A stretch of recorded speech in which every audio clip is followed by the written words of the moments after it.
جدولة الاحتلال وقد وقعت عليه جميع الأطراف.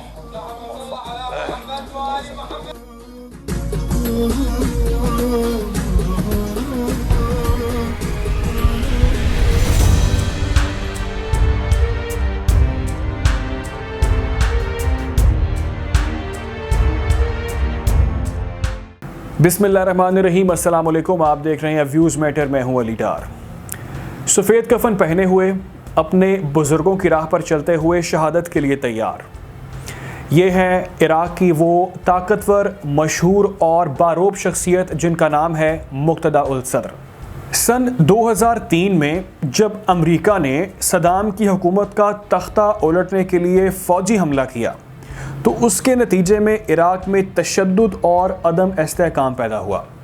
दुनिया में शायद कम ही लोगों ने एक नी मजहबी रहनुमा मुक़्तदा उल सदर का नाम सुना होगा, मगर वो इस वक्त इराक़ के सबसे ज़्यादा मशहूर रहनुमा हैं और यकीनी तौर पर ये भी कहा जा सकता है कि वो एक इनकलाबी, जोशीले, आज़ाद ख़याल शख्सियत के हवाले से भी जाने जाते हैं। इन्हीं खसूसियात की वजह से वो इराक़ में साल साल से जारी शोरिश के दौरान कायम रहने में कामयाब हुए, जिस दौरान उनके हामी अमरीका और उसके इत्तहादियों, इराक़ी फ़ौज, नाम नहाद दौलत इस्लामिया और मुखालिफ शिया मलिशियाओं के ख़िलाफ़ लड़ाई लड़ते रहे। उनकी सियासी तहरीक, जो कि कई धड़ों का एक इत्तहाद है, उसका नाम है सायरॉन।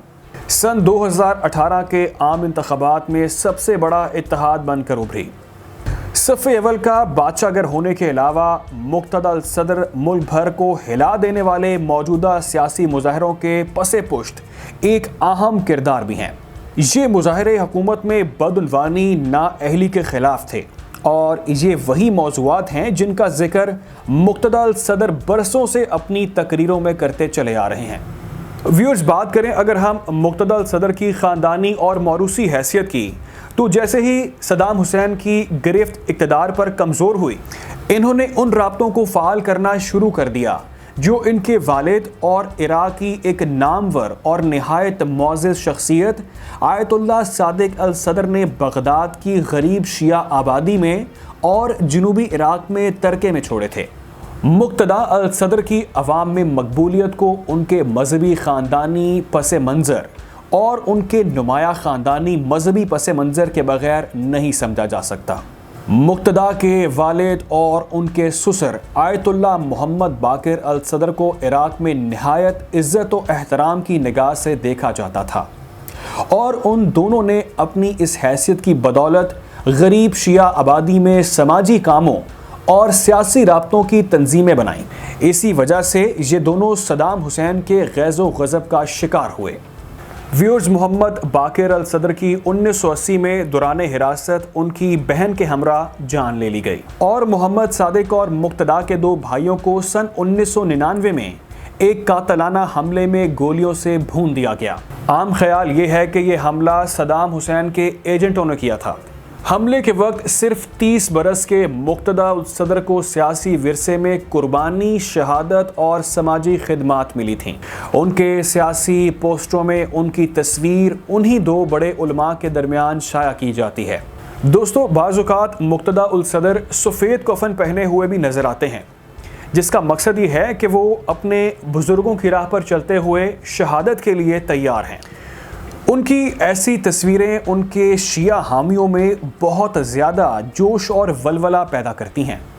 बात करें अगर अमरीकी दुश्मनी के हवाले से, अमरीकी और इसके इत्तहादी संभलने भी ना पाए थे कि मुक़्तदा उल सदर ने अमरीका के इराक़ से निकल जाने का मुतालबा कर दिया और एक बड़े लीडर बनकर उभरे।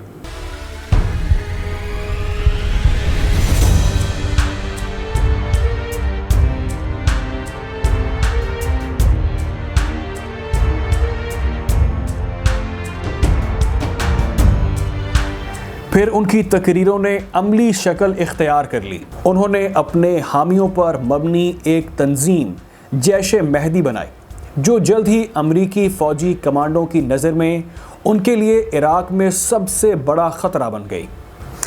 सन 2004 के बाद से जैश मेहदी का अमरीकी फ़ौज से कई बार तसादुम हुआ اور ان پر سڑک کنارے نصب کئی بم دھماکوں اور دیگر حملوں کے الزامات بھی لگے۔ مقتدی الصدر نے امریکہ کے ساتھ تعاون کرنے والے عراقی سیاسی رہنماؤں کو بھی سخت تنقید کا نشانہ بنایا۔ سن 2006 سے سن 2007 تک کئی سنی شیعہ فرقہ وارانہ ہنگامہ آرائیاں ہوئیں۔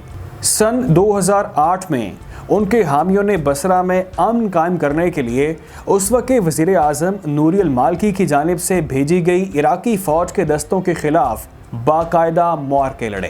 اس کے بعد سے مسلسل ہنگامہ خیزی کے ادوار کے دوران مقتدی الصدر نے عسکری اور سیاسی میدانوں میں ایک عملیت پسند حکمت عملی اختیار کر لی۔ جیش مہدی میں اب کئی تبدیلیاں آ چکی ہیں اور اسے اب امن کمپنی کہا جاتا ہے۔ ان تبدیلیوں کی وجہ سے مقتدی الصدر کو ان کے دونوں میدانوں پر گرفت قائم رکھنے اور گمنامی سے بچنے کا موقع ملا ہے۔ سن 2018 کے انتخابات میں انہوں نے اپنے 34 ارکان پارلیمان کو دوبارہ انتخابات سے لڑنے سے روکا اور اپنے اتحادیوں کے ساتھ مل کر امیدواروں کی ایک نئی فہرست ترتیب دی، جس میں کمیونسٹ، سیکولر اور سنی افراد بھی شامل تھے۔ دوستو، اگر ہم ایران مخالف بیانات کی بات کریں تو مقتدی الصدر کو ایران مخالف بیانات کے حوالے سے بھی زیر بحث آنے کے حوالے سے جانا جاتا ہے۔ ان کے کئی فیصلے تبدیل ہوتے ہوئے نظر بھی آتے ہیں، خاص کر جب بیرونی ممالک سے تعلقات کا معاملہ سامنے آئے۔ جہاں وہ عراق میں امریکی مداخلت کے مخالف رہے ہیں، وہیں وہ عراق اور شام میں مداخلت کی وجہ سے ایران پر بھی تنقید کرتے رہے ہیں۔ سن 2017 میں انہوں نے ایران کے سب سے بڑے علاقائی حریف سعودی عرب کا بھی دورہ کیا تھا۔ تاہم انہوں نے سن 2007 سے لے کر سن 2011 تک ایران میں پناہ بھی لی۔ اس دوران انہوں نے خود کو مذہبی، علمی لحاظ سے بلند کرنے کے لیے قم کے مدرسوں میں تعلیم بھی حاصل کی تھی۔ مقتدی الصدر کی ایک ویڈیو بھی منظر عام پر آئی تھی، جس میں وہ ایران کے سپریم لیڈر آیت اللہ علی خامنائی کے ساتھ موجود ہیں، اور ان کی ویڈیو شہید جنرل قاسم سلیمانی کے ساتھ بھی منظر عام پر آئی ہے، اور اس ویڈیو سے عراق کے طول و عرض میں ایک لرزش سی پیدا ہو گئی تھی۔ ویورز، مختصر میں نے آپ کو بتایا کہ مقتدی الصدر کون ہیں۔ اگر آپ کو یہ ویڈیو اچھی لگی ہے تو اس چینل کو لائک کریں، سبسکرائب کریں تاکہ ایسی مزید ویڈیوز آپ تک بر وقت پہنچ سکیں۔ اپنا خیال رکھیں، دعاؤں میں یاد رکھیں۔ اللہ حافظ۔